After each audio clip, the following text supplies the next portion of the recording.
Welcome बच्चों। Last time में हमारी टेस्ट हुई थी फिजिक्स में, ठीक है। तो उसके ऊपर हमारे पास में टेस्ट एक्सप्लेनेशन है। तो चलो हम यहाँ पर शुरुआत करते हैं, देखते हैं।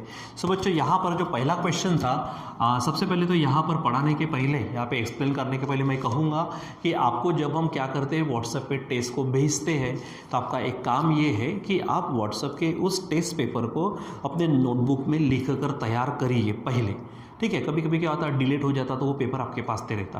तो यहाँ आगे बढ़ने के पहले आप ये काम करो, जितने भी क्वेश्चंस हैं वो क्वेश्चंस एक नोटबुक में रखो और अब उसको क्वेश्चन पेपर के जैसा सामने रखो और यहाँ पर हम देखते हैं, क्योंकि अभी इस बार में हमने यहाँ पर क्वेश्चंस लिखे नहीं है, डायरेक्ट मैं इसमें से पढ़कर आपको समझाने वाला हूँ, ठीक है। तो सबसे पहले क्या करिए, आप पहले 2 मिनट के लिए रुक जाइए। सबसे पहले आप क्या करो, व्हाट्सएप का वो पेपर निकालो, व्हाट्सएप पर जो आया था उसको नोटबुक में रखो, ठीक है, लिखो उसमें, ठीक है। और फिर अपने सामने में नोटबुक रखो, वो क्वेश्चन पेपर हो गया और यहाँ पर इसका एक्सप्लेनेशन चल रहा है, ठीक है। चलो देखो, पहला है हमारे पास में the number of tubes of force, ठीक है। क्या बोलेंगे हम, the number of tubes of force originating from a point charge of, उसने चार्ज दिया है तो हम यहाँ पर चार्ज लिखते हैं, चार्ज दिया है। अब आपके सामने है 8.85 इंटू 10⁻⁻⁹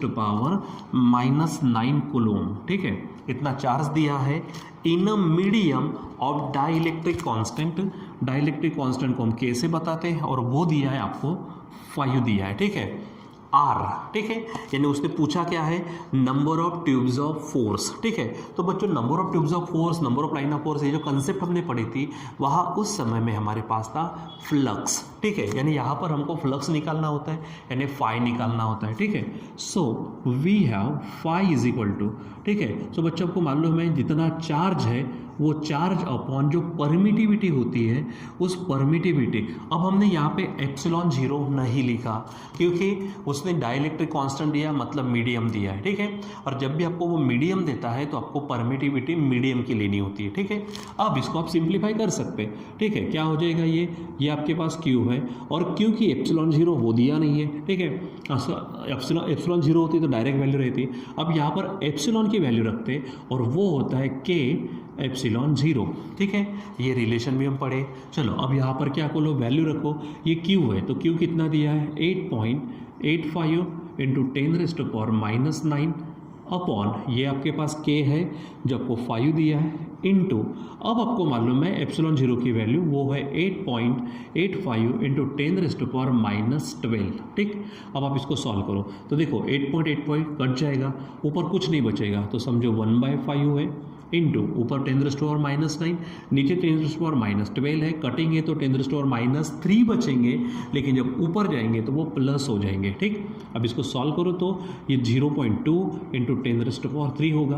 अब इसमें से अगर आप इसको विचार में लेते हो तो 10⁻3 का मतलब इस पर 3 0, ठीक है, लेकिन 0.1 है, यहाँ पर पॉइंट दे दो तो यहाँ से इसको निकाल दो तो आपके पास में इतने number of line of force, यानी आपका ऑप्शन चाहिए था सेकेंड, तो यहाँ पर ऑप्शन बनता है सेकेंड। आप यहाँ पे हेडिंग डाल सकते हो न्यूटन मीटर स्क्वायर पर कूलम, ठीक है, ये उसका यूनिट है फ्लक्स का। यही हमारे पास में number of tubes of force है, ठीक है। सो ऑप्शन पहला था 100, दूसरा था 200, तीसरा 300, फिर 400 है, तो यहाँ पे ऑप्शन चाहिए था सेकेंड यानी 200, ठीक है। चलो क्वेश्चन नंबर सेकंड की तरफ मुड़ते हैं।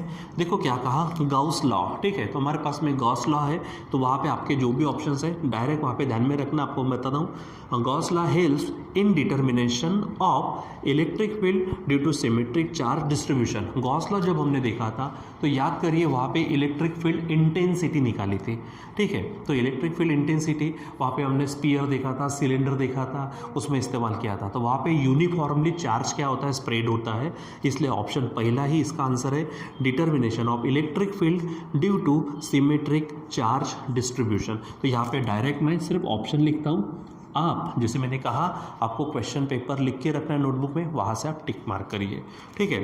तीसरा है हमारे पास में, आगे बढ़ते हैं। तीसरा तो वहाँ पे देखो द इलेक्ट्रिक इंटेंसिटी, ठीक है, electric intensity due to a charged sphere at a point outside the sphere increases with. देखो जैसे एक आधा चार स्पीयर है, ठीक है, अब उसने कहा कि वो इलेक्ट्रिक इंटेंसिटी बढ़ती कब है, तो पहला ऑप्शन है डाइलेक्ट्रिक कांस्टेंट। बच्चों डाइलेक्ट्रिक मीडियम अगर वहाँ पे आता है तो वहाँ पर इलेक्ट्रिक इंटेंसिटी कम होती है, इसलिए ये ऑप्शन नहीं होगा। दूसरा है distance from centre of sphere. एक बच्चों ध्यान में रखो, जैसे डिस्टेंस दूर दूर जाएगा इलेक्ट्रिक फील्ड इंटेंसिटी कम कम होती जाती है, ठीक है। तीसरा ऑप्शन है चार्ज ऑन द स्फीयर, हाँ ये ऑप्शन हो सकता है। फिर भी चौथा हमारा पढ़ लेते, square of the distance from the centre of the sphere. ये तो हो ही नहीं सकता, क्योंकि जब डिस्टेंस पे डिपेंड इन्वर्सली करता है तो स्क्वायर भी तो इन्वर्सली में जाएगा, ठीक है। यानी फोर्थ ऑप्शन भी नहीं होगा। यहाँ पे सिंपल है कि आप जो चार्ज होता है स्फीयर पे, उस चार्ज को आप क्या करो, बढ़ाओ, ठीक है। नहीं तो फिर डिस्टेंस को कम करो, लेकिन यहाँ पे तो डिस्टेंस क्या किया, दूर किया, ठीक है। तो दूर नहीं जाना चाहिए, ठीक। तो जितना नज़दीक रहेगा उस पर डिपेंड करता है, ठीक है। तो क्या होगा, दूर अगर गई, उसने क्या कहा है, हमको इंक्रीज कहा है, ठीक है। तो डिस्टेंस फ्रॉम द सेंटर, तो दूर अगर जाएगा तो नहीं होगा। यानी सिंपली किस पे डिपेंड करता है ये, जितना हमारे स्फीयर के ऊपर चार्ज को बढ़ाएंगे उतनी इलेक्ट्रिक फील्ड बढ़ेंगी, ठीक है। सो यहाँ पर ऑप्शन चाहिए था आपका ऑप्शन नंबर सी, ठीक है। चलो अब आप आगे यहाँ पर क्वेश्चन 4 है, देखो क्या है, a parallel plate capacitor has a capacitance of, तो कैपेसिटेंस को हम सी से बताते, वो दिया है आपको 50 माइक्रोफैरेड, ठीक है, इन एयर, यानी यहाँ पर मैं नाम सी ए लिख देता हूँ, capacity of capacitor in air, या तो कैपेसिटी बोलो या फिर कैपेसिटेंस बोलो चलेगा। दूसरा क्या है, एंड इन, ठीक है, when immersed in oil it is 105 picofarad, ठीक है। यहाँ पर एक्चुअली माइक्रोफैरेड नहीं है, पिकोफैरेड है, ठीक है। और उसने क्या किया, इमर्स किया उसको ऑयल में, तो मैं ऑयल शब्द डाल देता हूँ यहाँ पर, ठीक है, यानी किसी मीडियम में, ठीक है। तो वो दिया आपको 105 पिकोफैरेड, ठीक है। अब आपको निकालने को कहा the dielectric constant of the oil, oil का डाइलेक्ट्रिक कांस्टेंट। तो आपको ध्यान में रखना है बच्चों, डाइलेक्ट्रिक कांस्टेंट का फार्मूला, डाइलेक्ट्रिक कांस्टेंट जो होता है, अब यहाँ पर अगर देखें तो इट इज़ द रेशो, ठीक है, it is the ratio of capacity in the medium upon capacity in the air, ठीक है। यानी dielectric constant K is equal to capacity in the medium, medium कौन सा है, ऑयल है, यानी CO, upon capacity in the air यानी CA। तो ये चाहिए। अब इसको सॉल्व करो, तो CO आपको क्या दिया है 105, ठीक है, और यहाँ पर CA कितना दिया है 50। अब इसको डिवाइड करो, तो 50 2 ज़ा 100, ठीक है। अब बचे हमारे पास कितने, 5 बचे, पॉइंट दे दो तो 50 होंगे, 50 1 ज़ा 50। और डाइलेक्ट्रिक कांस्टेंट एक प्योर रेशियो है, तो उसका यूनिट हम नहीं होगा, प्योर रेशियो यानी ऊपर भी कैपेसिटी नीचे भी कैपेसिटी, ठीक है, इसलिए। तो आंसर चाहिए था हमारा ऑप्शन नंबर C यानी 2.5, ठीक है। तो ये ध्यान में रखो। चलो क्वेश्चन नंबर 5 है, आगे है, a capacitor is charged, capacitor को क्या किया, चार्ज किया टू अ पोटेंशियल डिफरेंस, तो पोटेंशियल डिफरेंस यानी V, वो दिया है आपको 400 वोल्ट। आगे देखते हैं, and it's a plate acquires a charge of, charge दिया है 0.2 कूलम, तो चार्ज यानी समझो Q है, वो है 0.2 कूलम, ठीक है।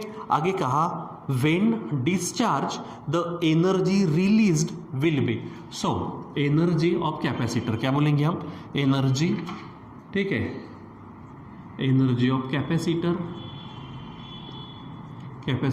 ठीक है। so E is equal to, ध्यान में रखो, हाफ Q इंटू V, क्या फार्मूला ध्यान में रखेंगे आप, half Q into V, Q यहाँ पे चार्ज है और V यहाँ पे क्या है, पोटेंशियल है, ठीक है। चलो अब यहाँ पे सॉल्व करो, तो ये 1/2 Q दिया आपको 0.2 और V दिया आपको 400, ठीक है। अब यहाँ पर इसको कट करेंगे तो 0.1 इंटू 400, ठीक है, 400 1 ज़ा 400, लेकिन पॉइंट एक डिजिट के बाद है, यहाँ पे देंगे तो ये निकल जाएगा, ठीक है। यानी आपके पास में ऑप्शन जो थे, एक था 20 जूल, 40 जूल, 80 जूल और नन ऑफ दिस, तो इसमें से ऑप्शन कौन सा होगा, ऑप्शन बी, कितना 40 जूल का, ठीक है, यानी ऑप्शन नंबर बी, ठीक है।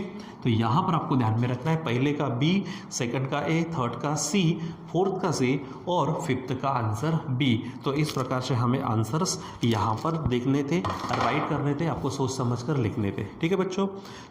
यहाँ पर हमारे जो फिजिक्स का टेस्ट एक्सप्लेनेशन है वो कंप्लीट होता है, ठीक है बच्चों। वैसे तो मैंने मैथ्स के क्लास में भी कह लिया, फिर आपके क्लास में भी कह रहा हूँ, फिजिक्स के क्लास में भी, कि हम 19 नवंबर से 19 नवंबर से हम यहाँ पर क्लासेस शुरू कर रहे हैं, लेकिन पहले हम पेपर की अरेंजमेंट कर रहे हैं, जिसका टाइम टेबल हम आपको 2-3 दिनों में ही देने वाले हैं। लेकिन टाइम टेबल की राह मत देखो आप, ठीक है। जितना भी आपका अभी तक सिलेबस हुआ है उन सबको रिवाइज करना, प्रैक्टिस करना, पढ़ना शुरू कर दो, ठीक है, ताकि आप 19 नवंबर से जब यहाँ पे आएंगे अच्छी तरीके से पेपर्स को सॉल्व कर पाएंगे। हम यहाँ पे 2 राउंड्स लेने वाले हैं, ठीक है। इसमें पेपर जो होने वाला है फिजिक्स, केमिस्ट्री, मैथमेटिक्स, बायो के साथ हम इंग्लिश का पेपर भी इसमें मिक्स करने वाले, ठीक है। ऐसे 5 पेपर का पहला राउंड, 5 पेपर का दूसरा राउंड, और ये हमारे नॉर्मल राउंड से उसके बाद हम चालू करेंगे, वो तो बाद में करेंगे, ठीक है बच्चों। तो अभी पढ़ाई करना शुरू कर दो। सो आज के लिए बस इतना ही, बाकी का कंटिन्यू करेंगे बाद में। Till then bye.